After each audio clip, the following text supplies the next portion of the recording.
Hello friends, ഞാൻ നേരത്തെ വീഡിയോയിലും പറഞ്ഞിട്ടുണ്ട് പ്രണയം പുറകെ നടന്ന് വാങ്ങിക്കേണ്ട ഒന്നല്ല എന്ന്. നമ്മളെപ്പോഴും ഈ പ്രണയം പുറകെ നടന്ന് വാങ്ങിക്കാൻ പോകുമ്പോൾ ഇവിടെ എന്താ ഉണ്ടാവുന്നത്? അവിടെ വരുന്നത് വളരെ വലിയൊരു നെഗറ്റീവ് ഫീലിംഗ് ആണ്. അതായത് നമ്മുടെ മനസ്സിൽ ആ സമയത്ത് ഒരു ഫിയറാണ് ഉണ്ടാവുക. ഇവരെന്നെ വിട്ടു പോവോ, പാർട്ട്ണറിന് കിട്ടുമോ, എന്തുകൊണ്ടാണ് അവരത് അങ്ങനെ പോകുന്നത്, അങ്ങനെയുള്ള വളരെ നെഗറ്റീവായിട്ടുള്ള ഒരു കാര്യമാണ്, പ്രോസസ്സാണ് സംഭവിച്ചുകൊണ്ടിരിക്കുന്നത്. ആ ഒരു പേടി, ആ ഒരു ഫിയർ എന്താ ഉണ്ടാക്കുക? എപ്പോഴും നമുക്ക് നെഗറ്റീവ് ഇമ്പാക്റ്റ് മാത്രമേ തരുള്ളൂ. സോ നമ്മൾ എത്രത്തോളം അത് വേണമെന്ന് ആഗ്രഹിച്ച് അതിനെ ചേസ് ചെയ്യുന്നോ അത്രത്തോളം അത് നമ്മളെ വിട്ടകന്നുകൊണ്ടേയിരിക്കും. ഇതെന്താണ്? നല്ല നിരാശയും സങ്കടവും വിഷമവും ഇതൊക്കെ തരാം. മൊത്തത്തിലൊരു നെഗറ്റീവ് വൈബ്രേഷൻ ആയിരിക്കും. ഇങ്ങനെ പുറകെ നടന്ന് വാങ്ങിക്കാതെ നിങ്ങളിപ്പോൾ പുറകെ നടന്ന് വാങ്ങിക്കുക എന്നുള്ളത് ഒരു ഓപ്ഷനേ അല്ല. അപ്പോൾ നമ്മളതൊരാളെ മറക്കണം, അതല്ലെങ്കിൽ ഒരു റിലേഷൻഷിപ്പിൽ നിന്നും പിന്നോട്ട് പോകണം, അയാളെ ഓർക്കാൻ ഇഷ്ടപ്പെടുന്നില്ല എന്ന് ചെയ്യുന്നുണ്ടെങ്കിൽ നമ്മൾ ചെയ്യേണ്ട ഏറ്റവും വലിയ പ്രധാനപ്പെട്ട ഒരു കാര്യം എന്നുള്ളത് നമ്മൾ അവരുടെ സോഷ്യൽ മീഡിയ ആൻഡ് നമ്മൾ അവരെ കുറിച്ചിട്ടുള്ള ഓരോ ഓർമ്മകളും മെമ്മറീസും അതല്ലെങ്കിൽ ബാക്കിയുള്ള കാര്യങ്ങളിൽ നിന്നെല്ലാം ഒന്ന് പുറകിലേക്ക് നിൽക്കുക എന്നുള്ളതാണ്. അതല്ലാതെ അവരുടെ WhatsApp status, FB post, Instagram reels എന്ന് പറഞ്ഞ് സോഷ്യൽ മീഡിയയിൽ ചേസ് ചെയ്യാതിരിക്കുക. ഇത് നമ്മളെത്ര തന്നെ ഒരാളെ മറക്കണമെന്ന് വെച്ച് ട്രൈ ചെയ്താലും ഒരിക്കലും നമുക്കതിന് എന്ത് പറ്റില്ല, ഈ ചേസ് ചെയ്തുകൊണ്ടിരിക്കുമ്പോൾ നടക്കില്ല. അതുപോലെ തന്നെ അവരുടെ ഫ്രണ്ട്സിനോട് ചോദിക്കുക അവരെന്താ ചെയ്യണം. അങ്ങനെ റെഗുലറായിട്ട് നമ്മൾ ഓരോ എക്സ്ക്യൂസസ് കണ്ടെത്തിയിട്ട് ആ ഒരു റിലേഷൻഷിപ്പിൻ്റെ പുറകെ തന്നെ പോകുമ്പോൾ എന്തുണ്ടാവും, നമ്മുടെ മൈൻഡിൽ നിന്ന് ഈ ഒരു പേഴ്സണിനെ വിട്ട് കളയാനേ പറ്റില്ല. അപ്പോൾ ഇങ്ങനെ പുറകെ നടന്നുകൊണ്ട് എന്തെങ്കിലും ഒരു ഓപ്ഷൻ ഉണ്ടോ? നമ്മൾ വേണ്ട, അല്ലെങ്കിൽ ഈ റിലേഷൻഷിപ്പ് വേണ്ട എന്ന് വെച്ചുകൊണ്ടായിരിക്കും അവരത് പോകുന്നത്. വെദർ നിങ്ങളുടെ പാർട്ട്ണർ അത് ലേഡി ആവാം, ബോയ് ആവാം, ഗേൾ ആവാം, ഹൂഎവർ ഇറ്റ് ഈസ്, അവരൊരു ഡിസിഷൻ എടുത്തിരിക്കുന്നത് എന്തുകൊണ്ടാണ്? വേണ്ട എന്ന് വെച്ചാൽ വേണ്ട എന്നുള്ളൊരു ഡിസിഷൻ വന്നുകൊണ്ടാണ്. സോ നമ്മൾ വീണ്ടും വീണ്ടും ഇങ്ങനെ പുറകെ നടക്കുന്നത് എന്താണ്? ഏറ്റവും ബോറിംഗ് ആയിട്ടുള്ളൊരു കാര്യമാണ്. ഇപ്പോൾ നമ്മൾ എന്ത് ചെയ്യും, നമ്മൾ റിലേഷൻഷിപ്പിലായിരുന്ന സമയത്ത് തന്നെ നമ്മൾ എന്ത് ചെയ്യും, വളരെ ഇമോഷണലി അറ്റാച്ച്ഡ് ആയിരിക്കും.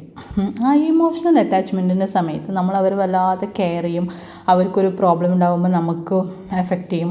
നമ്മളെ കൊണ്ട് ചെയ്യാൻ പറ്റുന്നതിൻ്റെ മാക്സിമം അവരെ സപ്പോർട്ട് ചെയ്യും. അപ്പോൾ അതെന്താണ്, ആ ഒരു കാര്യം കഴിഞ്ഞു എന്നുള്ള ഒരു റിയാലിറ്റി, ആ ഒരു സിറ്റുവേഷനെ നമ്മൾ നേരിടുക തന്നെ ചെയ്യേണ്ടി വരും. ഓക്കെ, അതല്ലാതെ ഇതിങ്ങനെ പുറകെ നടന്നിട്ട് ഒരു കാര്യമില്ല. അപ്പോൾ എന്താണെന്ന് വെച്ച് കഴിഞ്ഞാൽ പല കാര്യങ്ങളും കഴിഞ്ഞു പോയ കാര്യങ്ങൾ കുറച്ച് വർഷങ്ങൾ കഴിഞ്ഞ് കഴിഞ്ഞാൽ അല്ലെങ്കിൽ കുറച്ച് മാസങ്ങൾ കഴിഞ്ഞ് കഴിഞ്ഞാൽ നിങ്ങൾ തന്നെ വിചാരിക്കും, അയ്യോ മണ്ടൻ, അന്ന് ഇങ്ങനെയൊന്നും ചെയ്യേണ്ടായിരുന്നില്ല, പുറകെ നടക്കണ്ടായിരുന്നില്ല എന്നുള്ളൊരു വിഷമം നിങ്ങൾക്ക് പോകും. നിങ്ങളുടെ നല്ല ടൈമാണല്ലോ ലൂസ് ചെയ്തതെന്ന് നിങ്ങൾക്ക് അന്ന് മനസ്സിലാവും. ആ ലൂസ് ചെയ്യുന്നതിന് പകരം നിങ്ങളിപ്പോൾ എന്ത് ചെയ്യണം, ആ ഒരു പ്രോസസ്സിനെ അംഗീകരിച്ചുകൊണ്ട്, അതായത് അത് പോയി സ്റ്റോപ്പായി എന്നുള്ളത് അംഗീകരിച്ചുകൊണ്ട് മൂവ് ഓൺ ചെയ്ത് കഴിഞ്ഞാൽ, അതല്ലെങ്കിൽ നമ്മൾ അവർക്ക് പ്രയോറിറ്റി കൊടുക്കുന്ന സമയത്ത് നമ്മുടെ ഒരുപാട് സ്കിൽസ്, നമ്മുടെ ഒരുപാട് ക്യാപ്പബിലിറ്റീസ്, നമ്മൾക്ക് ഉണ്ടായിരുന്ന ഒരുപാട് പോസിറ്റീവ് ക്വാളിറ്റീസൊക്കെ മാറ്റി വെച്ചിട്ടാണ് നമ്മുടെ ടൈം എന്ത് ചെയ്തിട്ടുണ്ടാവുക, ഈ ഒരു റിലേഷൻഷിപ്പിലേക്ക് വേണ്ടിയിട്ട് ഇൻവെസ്റ്റ് ചെയ്തിട്ടുണ്ടാവുക. അപ്പോൾ എന്താവും, ഇവർ പോയി കഴിഞ്ഞാലും നമ്മൾ അതിൻ്റെ ഇമ്പാക്റ്റിൽ നിൽക്കാതെ നമ്മുടെ സ്കില്ല്, നമ്മളുടെ ഇഷ്ടങ്ങൾ, കാര്യങ്ങളൊക്കെ മനസ്സിലാക്കി നമുക്ക് വേണ്ടിയിട്ട് കുറച്ച് ടൈം സ്പെൻഡ് ചെയ്ത് കഴിഞ്ഞാൽ പിന്നീട് നിങ്ങൾക്ക് എന്ത് വരില്ല, റിഗ്രറ്റ് ചെയ്യേണ്ട ഒരു കാര്യം വരുന്നില്ല. ഓക്കെ, അത് എന്താണ്, അത് ഏറ്റവും ഇമ്പോർട്ടൻ്റ് ആയിട്ടുള്ളൊരു കാര്യമാണ്. പിന്നെ ഇതെല്ലാം സ്റ്റോപ്പ് ചെയ്ത് കഴിഞ്ഞാൽ ചിലരെല്ലാം പറയുന്നത് നമുക്ക് ഫ്രണ്ട്ഷിപ്പ് മതി, നമുക്ക് നല്ല ഫ്രണ്ട്സ് ആവാമെന്നുള്ളത്. ഇത് എന്നെ സംബന്ധിച്ചോളം എൻ്റെ ഒരു വ്യൂ ഓഫ് പോയിന്റിൽ ഇത് ഏറ്റവും ഫേക്ക് ആയിട്ടുള്ളൊരു കാര്യമാണ്.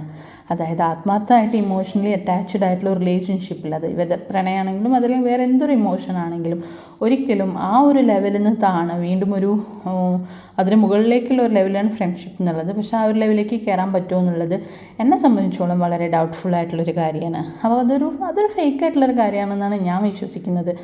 അല്ലെങ്കിൽ ഉള്ളിൽ ആ ഒരു ഇഷ്ടം വെച്ചിട്ട് ഞാൻ നിൻ്റെ ഫ്രണ്ടാണെന്നുള്ള ഒരു അഭിനയം വേണമെങ്കിൽ ചെയ്യാൻ പറ്റും എന്നതാണ് എൻ്റെ ഒരു ഒപ്പീനിയൻ. സോ ഈ പറയുന്നതെല്ലാം ഫ്രണ്ട്സ് ആവാം, അല്ലെങ്കിൽ അങ്ങനെ ചെയ്യാം ഇങ്ങനെ ചെയ്യാം എന്നുള്ള കാര്യങ്ങളെല്ലാം പറയുന്നത് അത്രമാത്രം ഒരു ജെന്യൂനിറ്റി ഉള്ള കാര്യമാണെന്ന് തോന്നുന്നില്ല. അപ്പം ഏറ്റവും പെട്ടെന്ന് ഈ ഒരു റിലേഷൻഷിപ്പ് സ്റ്റോപ്പായി എന്ന് വിചാരിക്കുകയാണെങ്കിൽ അത് ആക്സെപ്റ്റ് ചെയ്യുക എന്നുള്ളത് മാത്രമാണ്. പെട്ടെന്ന് പറ്റില്ല, ഒരുപാട് സമയമെടുക്കും. പെട്ടെന്ന് ഒരിക്കലും പറ്റില്ല. വിഷമം ഉണ്ടാവും, കരച്ചിലുണ്ടാവും. അതെങ്ങനെയാണോ നിങ്ങൾക്ക് തീർക്കാനുണ്ട്, കരഞ്ഞിട്ടാണോ കരഞ്ഞിട്ട് തീർക്കാം, ഫ്രണ്ട്സിനോട് സംസാരിച്ചിട്ടാണോ സംസാരിച്ച് തീർക്കാം, വേറെ ഏതെങ്കിലും കാര്യങ്ങളിൽ എൻഗേജ് ചെയ്തിട്ടാണോ അങ്ങനെ തീർക്കാം. എങ്ങനെ തീർത്താലും ലൈഫിലെ റിയാലിറ്റി എന്നുള്ളൊരു കാര്യമാണത്. അപ്പോൾ ആ റിയാലിറ്റീനെ ആക്സെപ്റ്റ് ചെയ്ത് മുന്നോട്ട് പോകുക എന്നുള്ളതാണ് ഏറ്റവും ബെസ്റ്റായിട്ടുള്ള വേ. ഞാനിതെൻ്റെ ഓരോ എക്സ്പീരിയൻസിൽ നിന്നും ഞാൻ എടുത്ത് മനസ്സിലാക്കിയിട്ടുള്ള കാര്യമാണ്. അതുകൊണ്ടാണ് ഞാൻ വീണ്ടും വീണ്ടും ഈ ഒരു ടോപ്പിക്കിനെ കുറിച്ച് ഡിസ്കസ് വിഷമങ്ങളൊക്കെ മാറി എല്ലാവർക്കും റിക്കവർ ചെയ്ത് മുന്നോട്ട് പോകാൻ പറ്റട്ടെ. അത് മാത്രമാണ് എൻ്റെ ഒരു വിഷസ്. എല്ലാവർക്കും ഹാപ്പി ആയിട്ടിരിക്കുക, കോൺഫിഡൻ്റ് ആയിട്ടിരിക്കുക. Thank you. Have A nice day.